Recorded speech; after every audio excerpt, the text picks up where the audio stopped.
The letter arrived on a Tuesday afternoon, tucked into my mailbox like it didn't want to be noticed, and I remember opening it casually. Dirt still under my fingernails from the garden, fully expecting another passive-aggressive reminder about trash bins or fence paint. But instead, my eyes locked onto a number so large it felt unreal at first, $50,000 printed boldly, as if daring me to blink. And beneath it the reason, stated with bureaucratic indifference, an illegal garden. I actually laughed, a short reflexive sound, because the accusation was so absurd it felt like satire. But the laughter died as I kept reading, and realized this wasn't a warning or a negotiation. It was a verdict, complete with deadlines, threats, of liens, and the casual promise of legal action if I didn't comply. I stood there rereading the page while the late afternoon sun warmed my back, my eyes drifting from the letter to the raised beds lining my fence. Neat rows of tomatoes, peppers, and herbs that I had built slowly over years, measuring twice. Keeping everything contained, checking bylaws back when I first started because I'd always been careful like that. That garden wasn't a hobby, it was survival. It had kept me fed during layoffs, during supply shortages, during months when the world felt unstable, and growing something tangible was the only thing that made sense. According to the HOA, though, my garden sat on a restricted common use buffer zone, newly clarified by a recent amendment I had never voted on, never been notified about, never consented to. And now I had 30 days to tear it all out or watch penalties pile up like interest on a debt I didn't believe I owed. I went inside, set the letter on the kitchen table, and stared at it while the house hummed quietly around me. Every familiar sound suddenly feeling conditional, as if ownership itself were temporary. I didn't call a lawyer, didn't fire off. An angry email didn't even tell anyone yet. Instead, I walked down the hall and opened the closet where an old metal file box sat collecting dust. The one labeled property and fading marker inherited from my father, a man who believed papers were proof, and proof was power. I dragged it out, sat on the floor, and opened it. The hinges creaking as decades of documents revealed themselves. Ex-records, surveys, handwritten notes, folded letters, the slow paper trail of a house passing through time. Near the bottom, wrapped carefully in yellowed butcher paper, I found something heavier, thicker, different. When I unfolded it, my breath caught because the date at the top didn't belong to any era. I'd lived in 1890. It was the original. Land deed, not a copy or transcript, but the real thing. Ink browned with age, embossed seal pressed so deeply it had warped the paper. And as I read it slowly, tracing the language with my finger, I felt something shift. The deed described the land using boundaries older than the neighborhood itself, referencing natural markers long gone, but the intent was unmistakable. The parcel, including the stretch where my garden lived, was conveyed as private land, with rights granted to the owner and their successors in perpetuity. No mention of shared use, no carve-outs, no future authority reserved for some committee that wouldn't exist for another 100 years. I stayed up that night, cross-referencing documents, rereading clauses, realizing that somewhere along the way, someone had decided convenience mattered more than history, and had quietly folded my land into a gray area the HOA could control. The next morning, when I called the HOA office and mentioned older property records, the woman on the line sighed and told me those documents were historical and no longer relevant. And the way she said it made my jaw tighten because historical, in her mouth, meant disposable. I hung up, went back outside, and stood at the edge of the garden, watching bees move from flower to flower, completely indifferent to bylaws and amendments, and it was right there. With the threat letter inside and an 1890 deed on my table that I realized this wasn't just about a garden or even money. It was about whether quiet authority gets to erase recorded truth simply because most people won't challenge it. And if you've ever wondered what happens when someone decides not to tear out their roots just because they're told to, stay with me, because this was only the beginning of how a forgotten piece of paper turned a $50,000 threat into a fight they were never prepared to finish. The hearing was scheduled for a Thursday evening at the clubhouse, or a beige building that smelled faintly of carpet cleaner and recycled authority, and when I walked in with a plain binder under my arm, The looks I got told me everyone had already decided how this would end. The board members sat behind a long, folding table with name placards, slightly crooked, postures stiff with self-importance, while the HOA's lawyer leaned back in his chair like a man attending a formality, not a challenge. They opened with procedure, quoting bylaws in rapid succession, referencing amendments passed by narrow margins at meetings few people attended. In every sentence carried the unspoken assumption that I would eventually apologize, comply, and go quietly. My turn came. I didn't argue, didn't interrupt, didn't even raise my voice. I simply opened the binder and placed the deed on the table, sliding it forward until it rested under the fluorescent lights. The shift in the room was immediate and physical, like someone had opened a window in winter. The lawyer leaned forward, adjusted his glasses, and picked it up carefully, and I watched his confidence drain not all at once, but in stages as he realized. This wasn't something pulled from a county website. One board member asked where I'd gotten it. Another muttered that it must be superseded. And the lawyer finally cleared his throat and said older deeds are often overridden by modern plats and community development agreements, using words like efficiency and uniformity as if repetition could make them true. I nodded and told him I'd already checked, that the deed had never been vacated, amended or merged into common land, that it existed in the chain of title uninterrupted, and for the first time since the fine appeared, no one immediately contradicted me. They called a recess, whispers breaking out around the table, and when they returned, they announced the hearing would be postponed, pending further review. No additional fines assessed in the meantime, which wasn't a victory, but felt like breathing room, and as I walked out past neighbors who suddenly wouldn't meet my eyes, I understood something important had cracked, even if it hadn't broken yet. What followed over the next few weeks felt less like a dispute and more like a slow unraveling. Letters arrived asking for copies, then certified copies, then time extensions. Emails grew longer and less certain, their tone shifting from authoritative to cautious, and a survey request appeared, framed as neutral but carrying the weight of scrutiny. I hired my own surveyor, an older man who spoke fondly of iron pins and hand-drawn maps, and we spent an afternoon pacing distances measured in obsolete units, aligning the old language of the deed with modern boundaries, and when he finally drove a stake into the ground, it landed squarely in the center of my garden beds. "It's yours," he said simply, as if confirming the obvious. Meanwhile, neighbors began reaching out quietly, one at a time, sharing stories of warnings over compost bins, fines for mailbox colors, citations for plants that were supposedly too tall. And I realized this HOA didn't just manage rules, it managed fear.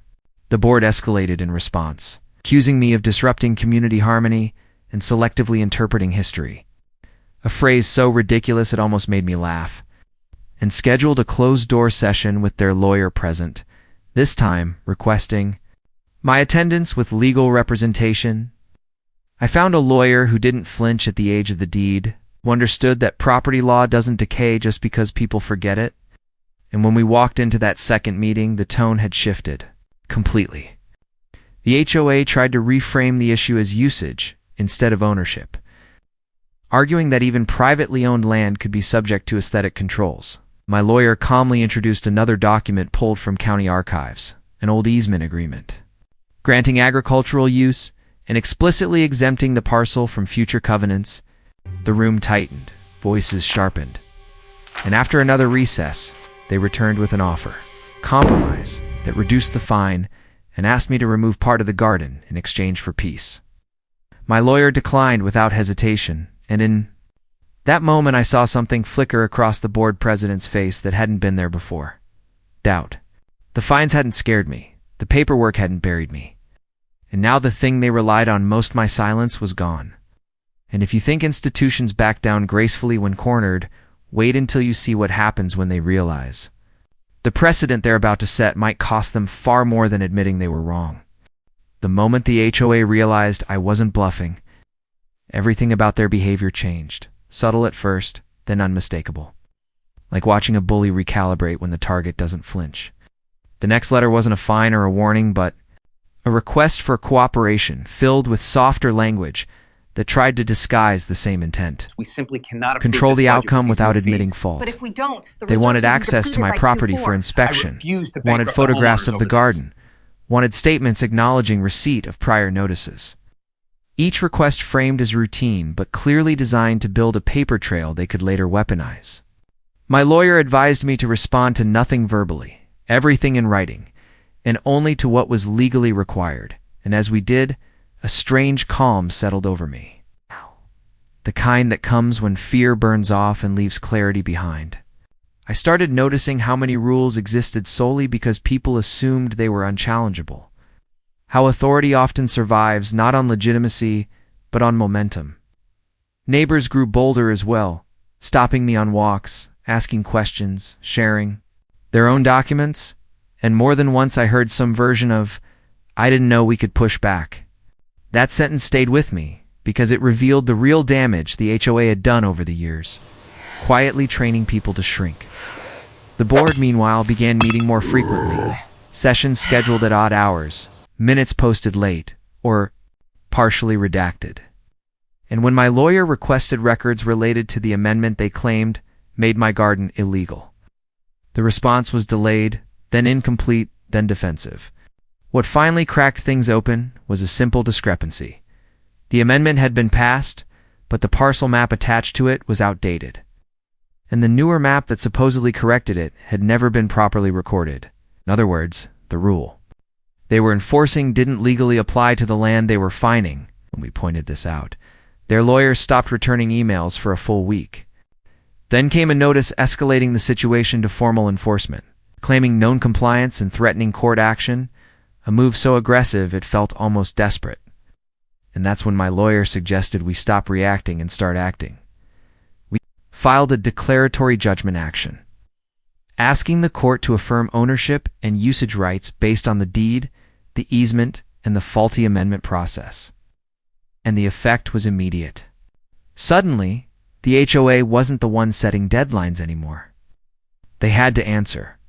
Their insurance carrier got involved, their legal costs ballooned, and a few board members resigned quietly, citing personal reasons that fooled no one. Discovery revealed emails that should never have seen daylight, conversations about making an example of me, admissions that enforcement was uneven but useful for maintaining order, and reading them felt like pulling back a curtain on something rotten that had been normalized for too long. The local reporter who had sniffed around earlier resurfaced with sharper questions now, and this time I didn't hesitate. I spoke carefully, stuck to facts, but I didn't minimize what had happened. And when the article ran, framing the dispute as a clash between a century-old deed and modern HOA overreach, the response was explosive. Other communities reached out. Lawyers called asking to review the documents. And I received messages from people across the state who had paid fines they'd never questioned because they didn't think they had a choice. The HOA issued a public statement calling the coverage misleading, but it rang hollow, especially as court filings became public record and their own contradictions were laid bare. Mediation was proposed, then postponed, then proposed again.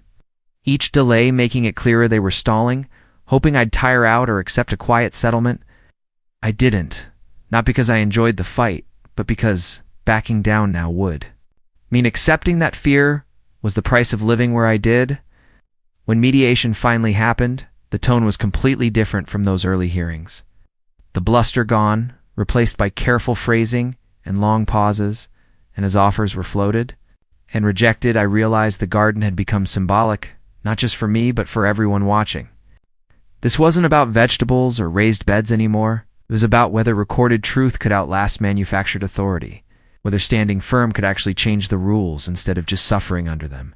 And as the mediator finally asked the question everyone had been circling, what would it take to end this, I knew the answer wouldn't just affect my property. It would determine how much power the HOA would ever be able to claim again. By the time mediation stalled for the third time, it was clear the HOA was no longer trying to win so much as trying not to lose publicly. And that distinction mattered more than any dollar amount on the table. Their offers became quieter, delivered through attorneys instead of official notices, filled with careful language about mutual resolution and avoiding unnecessary precedent, which only confirmed what we already knew. They were afraid of what a court ruling would mean. If it put limits on their authority, behind the scenes, discovery continued. And with it came documents that painted a fuller picture of how enforcement decisions were really made.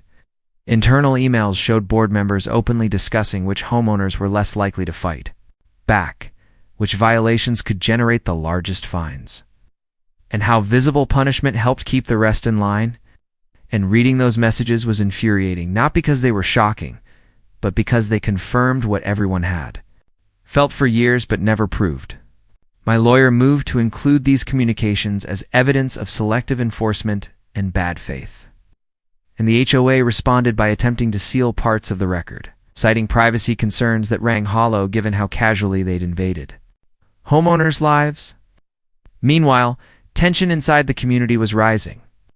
Board meetings turned crowded and loud, residents demanding explanations, asking why association funds were being drained into legal fees over a garden and the boards. Answers grew defensive, then evasive. A recall petition started circulating, first quietly, then openly, signatures multiplying faster than anyone expected, and suddenly, the people who had once avoided eye contact were standing beside me. Not because I asked them to, but because they recognized the pattern of overreach for what it was. As pressure mounted, the HOA made its most aggressive move yet, filing a counterclaim that accused me of damages to the community, claiming my refusal to comply had reduced property values and disrupted neighborhood cohesion. The irony was almost laughable, but the risk wasn't, because counterclaims are designed to intimidate. To make standing your ground feel dangerous again, my lawyer dismantled it methodically, pointing out the lack of evidence, the speculative nature of the alleged harm, and the fact that property values had actually risen during the period in question, a detail backed by their own appraisal reports. Still, the move had consequences. Some neighbors panicked, fearing assessments would rise to cover legal costs, and whispers spread that if I would just settle, everything would go back to normal. I understood the fear, but normal had always meant quiet compliance, and that wasn't something I could accept anymore. When depositions began, the masks slipped further. Board members contradicted each other on basic facts, struggled to explain how amendments were passed, and one admitted under oath that they'd never personally reviewed the parcel maps before approving enforcement actions. That admission echoed loudly because it confirmed what the 1890 deed had already suggested. Authority had been assumed, not earned. The judge overseeing preliminary motions denied the HOA's attempt to dismiss the case, noting serious questions about deed priority and covenant applicability, and while it wasn't a final ruling, it shifted momentum decisively. Insurance counsel urged settlement.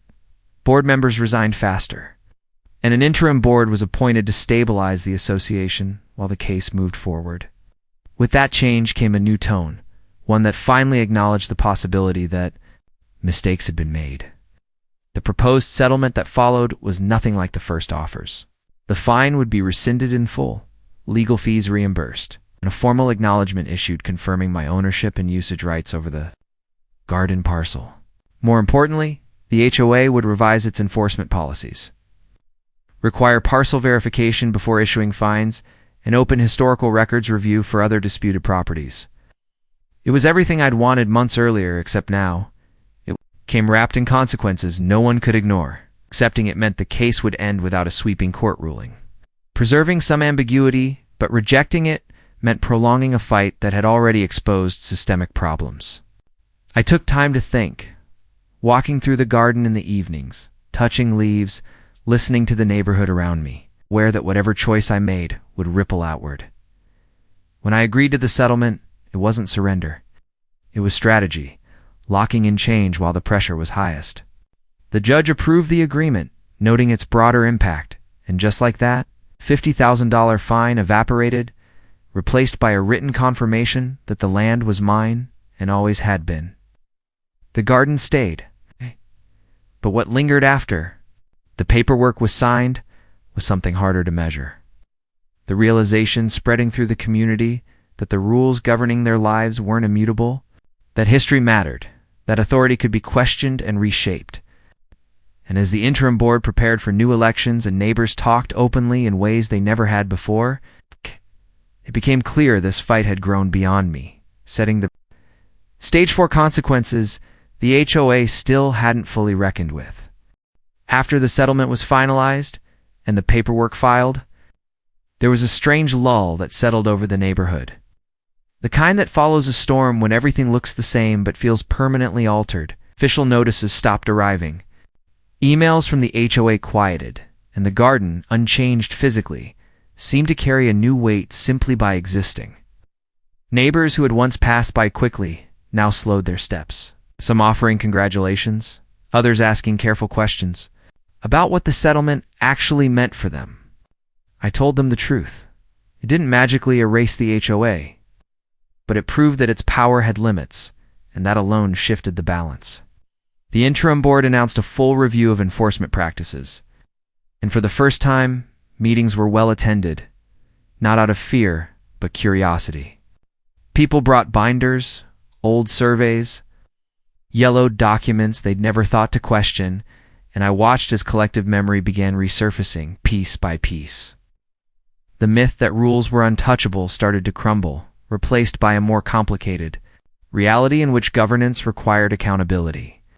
The garden, ironically, became a gathering point. A quiet symbol people referenced when they talked about pushing back, even though it had never asked to represent anything larger than itself. That calm didn't last.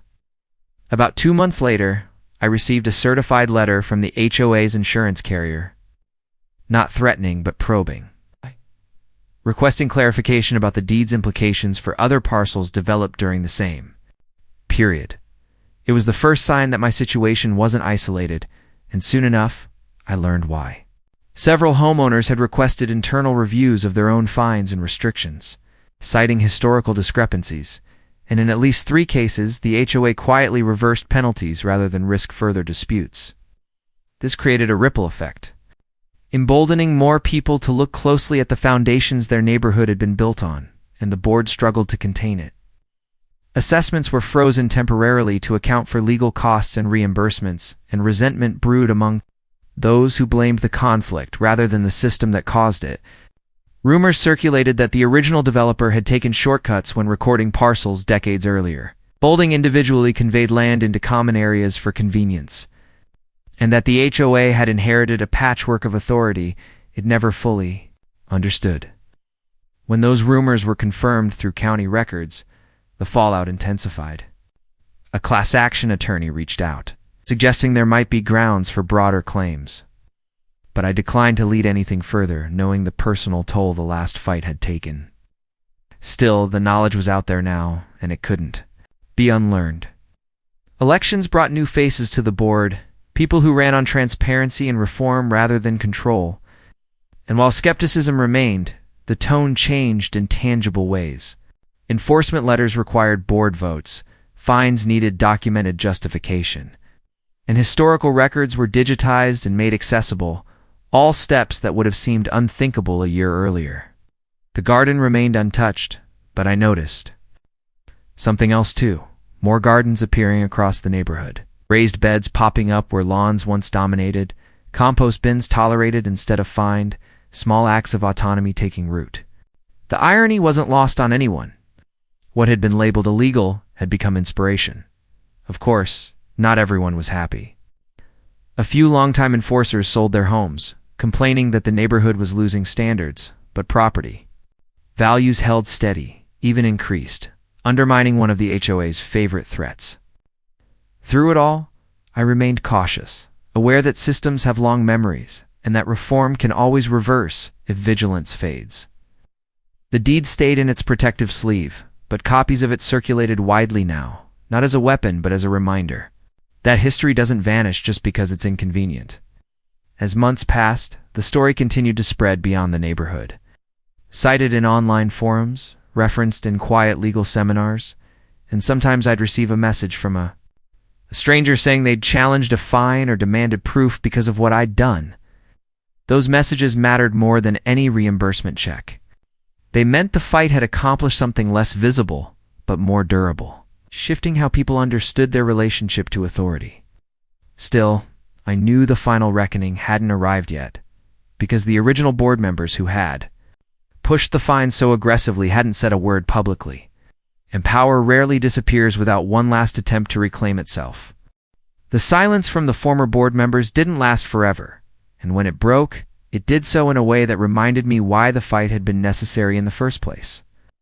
Months after the settlement, a new proposal appeared on the HOA agenda, quietly labeled as a clarifying amendment, drafted by an outside consultant, and framed as a housekeeping measure meant to prevent future confusion.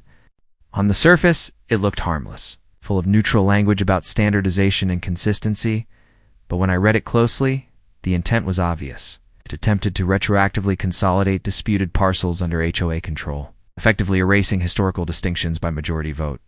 It was a subtler move than fines and threats, but far more dangerous because it relied on apathy rather than fear. I showed up to the meeting with annotated copies of the proposal and watched the room fill beyond capacity, residents standing along walls, some holding their own marked-up versions, others clutching old paperwork they'd never brought to a meeting before. When discussion opened, the former board president, now just another homeowner, argued passionately for the amendment, claiming it would protect property values and put an end to divisive disputes. The irony was thick, and when it was my turn to speak, I didn't attack the proposal emotionally. I dissected it legally, pointing out conflicts with state law, recording requirements, and the fact that private property cannot be redefined by association vote without consent.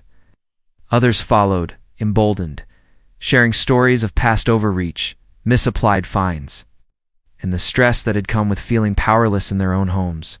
The amendment failed by a wide margin, but what mattered more than the vote was the atmosphere. The assumption of quiet compliance was gone, replaced by collective scrutiny that made backroom maneuvers difficult to hide. That defeat triggered what felt like the final unraveling of the old guard's influence. The former board members who had championed strict enforcement began distancing themselves publicly, reframing their actions as misunderstandings rather than intent. And some even reached out privately, offering apologies that felt more self-protective than sincere. I listened politely, but didn't engage deeply. Closure doesn't always require reconciliation, and trust once broken doesn't automatically regenerate. Meanwhile, the HOA commissioned an independent audit of its governing documents and enforcement history, a move that would have been unthinkable before, and the findings were blunt. Inconsistent application of rules, inadequate record-keeping, and a pattern of enforcement that disproportionately targeted visible, low-resistance homeowners were all documented in plain language. The audit recommended sweeping changes, including mandatory legal review before fines, exceeding a certain threshold, and a formal appeals process that didn't rely on the same people issued penalties in the first place. Implementing those changes took time and wasn't without resistance, but the direction was set, and that mattered. The garden, still quietly productive, had become almost invisible again, not because it was hidden, but because it no longer represented defiance. It was simply normal. Personally, the fight left its mark. Even after everything settled, I found myself double-checking mailboxes, reading every notice carefully, aware of how quickly peace can become conditional. Yet there was also a new confidence, not arrogance, but an understanding of leverage, of how knowledge changes the balance of power. I started volunteering to help neighbors review documents when they had questions, not as a crusade, but as a quiet service, and I was careful never to overstate what my case meant, reminding people that each situation was different, but that questions were always allowed. Slowly, the neighborhood recalibrated. Rules still existed, but they were discussed, not decreed. Enforcement still happened, but with explanations instead of ultimatums. When new homeowners moved in, they were greeted not just with bylaws, but with stories about how those rules had evolved, about mistakes made and corrected, and that institutional memory felt more valuable than any amendment. Looking back, the $50,000 fine felt almost surreal, like a threat from another lifetime, and yet I knew it had been very real, designed to end the story before it started. It hadn't worked. Instead, it had forced a reckoning that exposed how fragile, unchecked authority can be when confronted with patience and proof. As the year turned and the garden cycled through another season, I sensed the narrative was nearing its end, not with a dramatic confrontation, but with something quieter and more enduring. A community that had learned reluctantly but decisively. That power lasts only as long as people believe it is absolute. And once that belief breaks, even the oldest habits of control begin to wither. Years later, when people ask me how it finally ended, I tell them it didn't end with a bang but with a shift. It's the kind you only notice once the ground has already moved beneath your feet. The HOA never issued a public apology, never sent a letter admitting fault, but they didn't have to. The absence of new threats, the disappearance of arbitrary fines, and the quiet rewriting of rules said more than words ever could. The former board members faded into the background, their authority dissolving not through punishment, but irrelevance. And the neighborhood settled into a different rhythm, one shaped less by fear and more by awareness. My garden continued to grow, season after season, not as an act of defiance anymore, but as a reminder of how easily something ordinary can become dangerous to those who rely on unquestioned control. I kept the 1890 deed framed on my office wall, not as a trophy, but as an anchor, a piece of history that had outlasted every attempt to bury it. And sometimes I would catch visitors staring at it, surprised that something so old could still carry so much weight. What stayed with me most wasn't the legal victory or the money I never had to pay, but the realization of how close I'd come to tearing everything out simply because someone in authority told me to. How easily the story could have ended before it ever began. I think about the neighbors who paid fines without asking, who removed things they loved because compliance felt safer than resistance, and I understand why they did it, because I felt that fear too, standing in my driveway with that letter in my hand. The difference was a box in a closet, a willingness to look backward instead of accepting the present as immutable. That's the part I talk about when people reach out now, the ones dealing with their own version of an illegal something, asking if it's worth the trouble, if pushing back actually changes anything. I tell them it depends on what they're willing to risk, but also on what they're willing to lose by staying silent, because unchecked authority doesn't stop. At Gardens, it grows bolder with every unchallenged victory. The HOA never fined anyone $50,000 again, not because they became kinder, but because they learned limits exist, whether they acknowledge them or not. And limits only matter when someone insists on seeing them enforced. When I walk past my garden, now I see more than plants. I see the moment power blinked first, the moment history spoke louder than procedure, the moment a system built on assumption cracked under the weight of proof. If there's one thing I hope this story leaves behind, it's not admiration or outrage, but curiosity, the kind that makes you open your own metaphorical file box. Read the fine print, ask uncomfortable questions, and remember that rules are written by people, not destiny. So if you're holding a letter right now, staring at a demand that feels wrong but intimidating, don't rush to obey just because it's easier. Pause, dig, verify, and decide for yourself whether the ground beneath you is really theirs to claim. Because sometimes the smallest act of refusal, rooted in truth, is enough to change the shape of an entire system, and the only real loss is letting that possibility die unopened.